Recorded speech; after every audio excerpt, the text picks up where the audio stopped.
Good morning, students. I hope you all are well and safe at your homes. Our second chapter is completed. So now, today we are going to start our third chapter, Private, Public and Global Enterprises.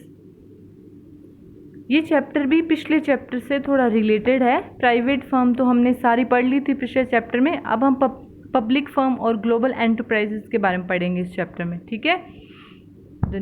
Now we start private sector enterprises.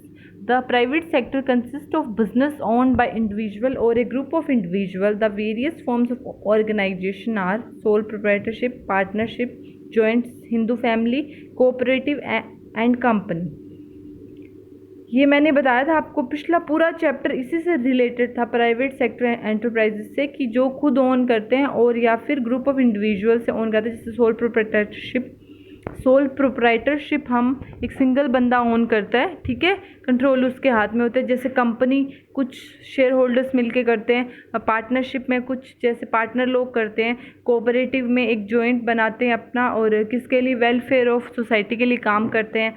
ठीक है. तो ये सब हमने पिछले chapter में पढ़ लिया था सारा. आज हम शुरू करेंगे पब्लिक सेक्टर एंटरप्राइजेस.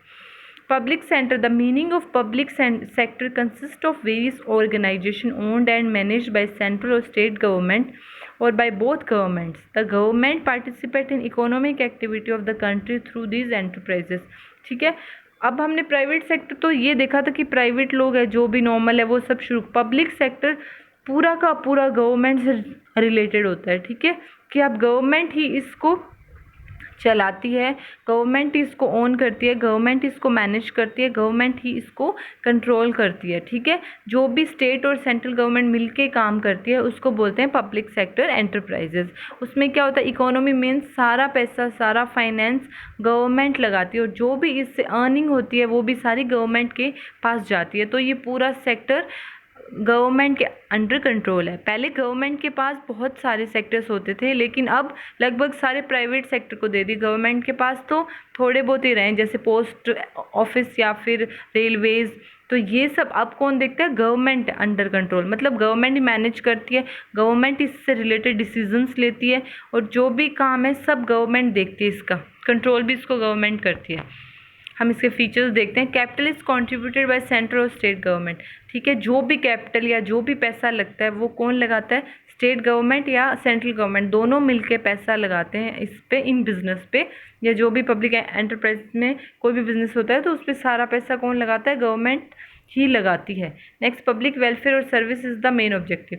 उनका मेन ऑब्जेक्टिव प्रॉफिट कमाना नहीं होता. ठीक है. प्राइवेट सेक्टर का मेन ऑब्जेक्टिव क्या होता है, प्रॉफिट कमाना, लेकिन पब्लिक सेक्टर का मेन ऑब्जेक्टिव होता है पब्लिक के वेलफेयर सर्विस, मतलब पब्लिक का ध्यान रखना, उनकी केयर करना, उनके हित में काम करना. Next is management and control are in the hands of government.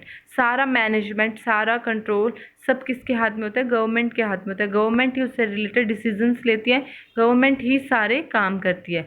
The next is it's accountable to the public. ये क्या होता है, सारा पब्लिक से रिलेटेड होता है. जो भी पैसा आता है, जो भी सब है, तो वो किसके पास जाता है, गवर्नमेंट के पास जाता है. सब पब्लिक से रिलेटेड होता है. इसमें दूसरे प्राइवेट सेक्टर का कोई भी काम नहीं होता. The next is form of public enterprises. Public enterprises में 3 फॉर्म होती है. First, departmental undertaking. Second, statutory corporation. Third is government companies. ठीक है. 3 डिपार्टमेंट होती है. हम धीरे धीरे करके तीनों के बारे में जानेंगे. सबसे पहले हम पढ़ेंगे डिपार्टमेंटल अंडरटेकिंग.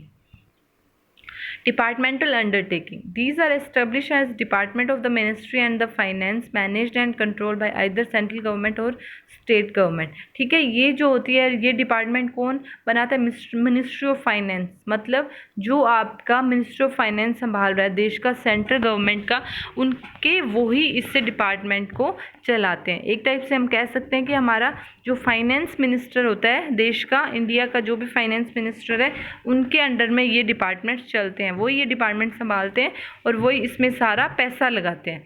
ठीक है. एग्जाम्पल जैसे मैंने आपको बताया था, अभी तो थोड़े ही रहे हैं, Indian railways, post and telegraph departments. ठीक है. ये 2-3 ही रहे हैं जो आप भी आपके पब्लिक अंडरटेकिंग के अंदर आते हैं. बाकी सब हमने प्राइवेट फर्म्स को दे दिए हैं. ठीक है. नेक्स्ट फीचर्स, इसके फीचर्स क्या होता है? No separate entity, it has no separate legal entity, इसमें कोई भी इसकी अपनी एक पहचान नहीं होती, ये सारी सेंट्रल गवर्नमेंट के थ्रू चलती है। मैंने सेपरेट लीगल एंटिटी आपको बताया था ना कि जो मतलब जिसकी अपनी आइडेंटिटी हो, जैसे कंपनी के नाम से चलती है, उसके ओनर से के नाम से नहीं चलती, ठीक है, तो उसकी अपनी आइडेंटिटी होती है, वो अपनी आइडेंटिटी पे रजिस्टर्ड होती है। तो इसमें डिपार्टमेंट अंडरटेकिंग की कोई भी आइडेंटिटी नहीं होती, ये सिर्फ सेंट्रल गवर्नमेंट के थ्रू ही चलती है। Next is finance, it is finance by annual budget allocation of the government and all its earning go to the government treasury. इसमें क्या होता है? फाइनेंस में एनुअल जो भी हमारा बजट बनता है, पूरे साल का एनुअल बजट जो भी बनता है, उसी में से इसमें पैसा जाता है, ठीक है। गवर्नमेंट, सेंट्रल गवर्नमेंट इसका पैसा देती है, और जो भी इससे अर्निंग होती है वो गवर्नमेंट के ही खाते में, मतलब गवर्नमेंट की ट्रेजरी में ही जाता है। गवर्नमेंट ही उसको क्या करती है, मतलब फॉलो, गवर्नमेंट ही उसको उसका सारा पे करती है, जो भी उसकी वो होती है, और अर्निंग होती है वो सारी भी गवर्नमेंट ही लेती है। Then next is accounting and audit, the government rules relating to the audit and accounting are applicable to it, ठीक है। जो भी गवर्नमेंट के रूल्स होते हैं अकाउंटिंग ऑडिट में, उसमें प्राइवेट सेक्टर का कोई काम नहीं होता, ठीक है, गवर्नमेंट के थ्रू ही वो चलेगा, जैसा गवर्नमेंट कहेगी वैसे उसमें अकाउंटिंग होगी, वैसे ऑडिटिंग होगी। Next is staffing, its employees are government employees are recruited and appointed as per government rules, ठीक है। इसमें भी क्या होते हैं? सारे गवर्नमेंट एम्प्लॉयज़ होते हैं, कोई भी इसमें प्राइवेट लोग नहीं होते, गवर्नमेंट एम्प्लॉयज़ होते हैं। और वो किसके थ्रू? जो भी आपके गवर्नमेंट रूल है, जैसे आपके एग्जामिनेशन है उसके थ्रू जाते हैं, या जो भी मतलब आपके इस गवर्नमेंट ने रूल बनाए हैं जिस भी जॉब के लिए, गवर्नमेंट जॉब के लिए, तो उसके थ्रू ही सारे गवर्नमेंट एम्प्लॉयज़ होते हैं, उसमें प्राइवेट सेक्टर के लोग काम नहीं करते, और वो सारे गवर्नमेंट के रूल्स के हिसाब से चाहते हैं। Next fifth is accountability, these are accountable to the concern ministry, ये सारे अकाउंटेबल किसके होते हैं? कंसर्न मिनिस्ट्री के होता है, सारा उनका डिपार्टमेंट होता है, वही देखेंगे कि इसमें कितना पैसा लगेगा और कितनी अर्निंग होगी, कैसे जाएंगे, तो उसके सारे अकाउंटेबिलिटी कौन लेता है? कंसर्न मिनिस्ट्री के पास ही होती है, फाइनेंस मिनिस्ट्री के पास ही होती है, वो ही सारा इसका देखते हैं। Next is merits, it is more effective in achieving the objective laid down by government as under the direct control of government। ये क्या merits में सबसे पहला पॉइंट क्या है? ये more effective होती है अचीविंग ऑब्जेक्टिव, मतलब हम अपने ऑब्जेक्टिव अचीव कर सकते हैं, क्योंकि इसमें सारा कंट्रोल किसका होता है? एक के थ्रू होता है, चीज़ें बार बार बनती नहीं, इसमें डिवाइड नहीं होती, सिर्फ एक गवर्नमेंट है जो इसको संभालती है, तो इसमें क्या ऑब्जेक्टिव अचीव कर सकते हैं। Then second, it is source of government income as it revenue goes to government treasury, ठीक है। तो ये सारी गवर्नमेंट के अंडर होती है, जो भी इसकी इनकम आती है, जो भी अर्निंग्स आती है आपकी रेलवे से, या फिर जो भी आपकी मतलब पोस्ट टेलीग्राफ वगैरह से इनकम आती है, वो सारी किस में जाती है? गवर्नमेंट ट्रेजरी में जाती है, मतलब अर्निंग कौन रखता है? गवर्नमेंट के पास जाती है सारी। Third is it is accountable to parliament for all its actions and ensure proper utilization of funds, ये सारी किसकी होती है? जो भी हमारे देश की पार्लियामेंट होती है उसमें सारा इसका ब्यूरो जाता है, सारा अकाउंटेंट जाता है, अकाउंटेबल होते हैं, मतलब सारा उसमें शो किया जाता है कि कितना पैसा लगा, कहाँ कहाँ लगा, हमने प्रॉपर यूटिलाइजेशन ऑफ फंड्स किया है, ठीक है। तो इसलिए प्रॉपर यूटिलाइजेशन ऑफ फंड्स होता है, क्योंकि उन्हें पता, उन्हें ब्यूरो देना होता है हमारी पार्लियामेंट को, ठीक है, तो हमें बताना होता है कि हमने कहाँ कहाँ पैसा लगाया और कैसे कैसे यूज़ किया है, तो it is used for ensure that proper utilization of resources. Then fourth point is it is suitable for activities where secrecy and strict control is required like defense production, ठीक है। तो क्या होता है कि ये सूटेबल एक्टिविटीज़, या एक तो यहाँ पे सबसे इंपॉर्टेंट चीज़ ये होती है कि सिक्रेसी रहती है, ठीक है, और strict control required to defence production रहता है कि आप किसी को भी ये बातें बाहर लीक नहीं हो सकती, गवर्नमेंट के अंदर ही ये बातें रहती है। एक यहाँ पे इसमें बहुत ज़्यादा सिक्रेसी होती है और डिफेंस के अंडर कंट्रोल होता है सारा काम, ठीक है। तो यहाँ पे स्ट्रिक्ट उनके एक्शंस होते हैं कि सिक्रेसी वो रखते हैं, तो इसका एक मेरिट है कि इसमें बातें क्या रहती है? सीक्रेट रहती है। Next is demerits. Demerits, it suffers from interference from minister and top official in their working, ठीक है। तो डीमेरिट्स में ये है कि ये क्या करते हैं, ये जो भी हमारी पब्लिक सेक्टर होता है ये सफ़र करती है, क्योंकि आपको पता है पॉलिटिकल पार्टी होती है, बहुत बड़े बड़े लोग होते हैं सेंट्रल गवर्नमेंट में, तो सब अपनी अपनी दखल अंदाजी, मतलब सब अपना अपना इंटरफेयर देते हैं, उसमें इंटरफेरेंस करते हैं, जिसकी वजह से क्या होता है? थोड़ा दिक्कत रहती है कि टॉप ऑफिशियल वर्किंग करने में उनको भी दिक्कत रहती है, टॉप ऑफिशियल्स भी होते हैं वो भी इंटरफेरेंस करते हैं, तो फिर ये होता है कि एक प्रॉपर डिसीजन नहीं लिया जाता, तो इसलिए क्या होता है कि इसके ये डीमेरिट है। Next is lack of flexibility which essential for the smooth operation of business, ये पूरा फ्लेक्सिबल नहीं होता, ठीक है, क्योंकि ये प्रॉपरली गवर्नमेंट के थ्रू ही चलता है। गवर्नमेंट ही, एक ही बंदा इसको चलाएगा, उसी के रूल्स चलेंगे, उसी के रेगुलेशन लगेंगे। ये नहीं है कि हम इसको अपने हिसाब से कुछ कर सके, ठीक है। तो क्या होता है कि इसमें पूरा जो भी रूल्स रेगुलेशन जो भी लिखे होते हैं या जो भी आपके बनाए होते हैं, उसी के हिसाब से पब्लिक सेक्टर चलेगा। The third is it suffers from red tapeism and day to day work. Red tapeism means कि वर्क, पेपर वर्क ज़्यादा होना, ठीक है।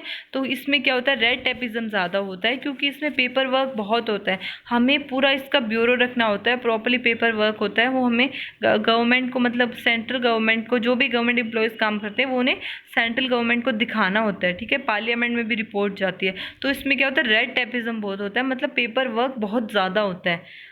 Then fourth, these organizations are usually insensitive to consumer needs and do not provide goods and adequate service to them, ठीक है। Organisation usually क्या होते हैं कि वो कंज्यूमर के बारे में ज़्यादा सोचते नहीं है और उन्हें गुड क्वालिटी प्रोडक्ट से गुड एडिक्वेट सर्विसेज उन्हें देते नहीं है, ठीक है। तो क्या होता है कि गवर्नमेंट एम्प्लॉयज़ होते हैं, ठीक है। तो क्या होता है, इसमें नॉर्मल पब्लिक जो होती है, हमारी कंज्यूमर होती है, हम उनके बारे में ज़्यादा नहीं सोचते कि जो ठीक है कर दिया, काम कर दिया। गवर्नमेंट एम्प्लॉयज़ को एक तो कोई कुछ कह भी नहीं सकता, तो ठीक है, तो हम जितना काम वो उनसे होता है वो उतना ही काम करते हैं, हेल्प नहीं करते वो किसी की, ठीक है। कंज्यूमर्स के बारे में ज़्यादा नहीं सोचते, तो ठीक है, जितना काम चल रहा है, जितना करना है सिर्फ उतना ही करते हैं। तो वो थोड़े से क्या होते हैं, इनसेंसिटिव होते हैं कंज्यूमर्स के लिए।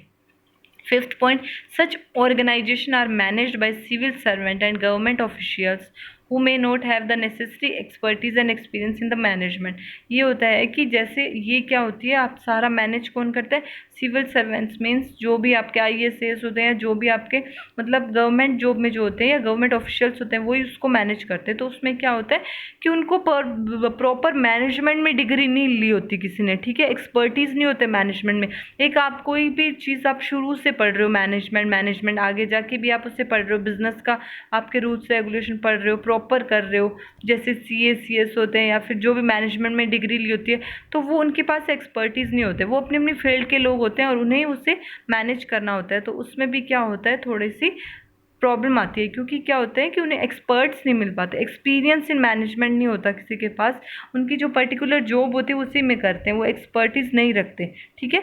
और अगर एक कोई बंदा प्रॉपर मैनेजमेंट शुरू से पढ़ता जाएगा तो उसमें एक्सपर्ट हो जाएगा, तो वो क्या करता है कि हेल्प करेगा उसमें बहुत ज़्यादा, तो जिससे आपकी क्या होगी, सेल्स वगैरह इंक्रीज़ होगी। तो ये सब इसमें नहीं होता पब्लिक सेक्टर में। नेक्स्ट, इसमें सूटेबिलिटी देखते हैं कि suitability where full government control is needed. ये वहाँ, ये जो ऑर्गेनाइजेशन होते हैं ये वहीं के लिए सूटेबल होता है जहाँ पे पूरा कंट्रोल किसका होता है, गवर्नमेंट का होता है, ठीक है, पूरा कंट्रोल गवर्नमेंट के अंडर होता है। Next, where secrecy is very important such as defence. वहाँ पे सबसे ज़रूरी क्या होती है, सिक्रेसी, मतलब सिक्रेसी बहुत ज़रूरी होती है। वहाँ ये ऑर्गेनाइजेशन काम करते हैं जहाँ पे प्रॉपर क्या होती है, सिक्रेसी होती है। पहला पॉइंट, जहाँ पे फुल गवर्नमेंट कंट्रोल होता है, ठीक है, ये नहीं कोई भी प्राइवेट सेक्टर का बंदा इंटरफेयर नहीं कर सकता, वहाँ पे पूरा कंट्रोल गवर्नमेंट का होता है। दूसरा, फुल सिक्रेसी होती है, मतलब प्रॉपर सीक्रेट्स होते हैं, ठीक है। देन फिर आज हमने क्या पढ़ा, सबसे पहले फॉर्म ऑफ पब्लिक एंटरप्राइजेस, हमने पब्लिक सेक्टर के बारे में पढ़ा। पब्लिक सेक्टर वो होती है जिसके सारा जो भी सारा काम होता है किस अंडर कंट्रोल होता है, गवर्नमेंट के अंडर कंट्रोल होता है। सेंट्रल या स्टेट गवर्नमेंट दोनों मिलकर ही काम करते हैं। डिसीजन कौन लेता है, सारे डिसीजन गवर्नमेंट लेती है, सारा मैनेजमेंट गवर्नमेंट देखती है, सारा कंट्रोल किसके अंडर होता है, गवर्नमेंट के अंडर होता है, ठीक है।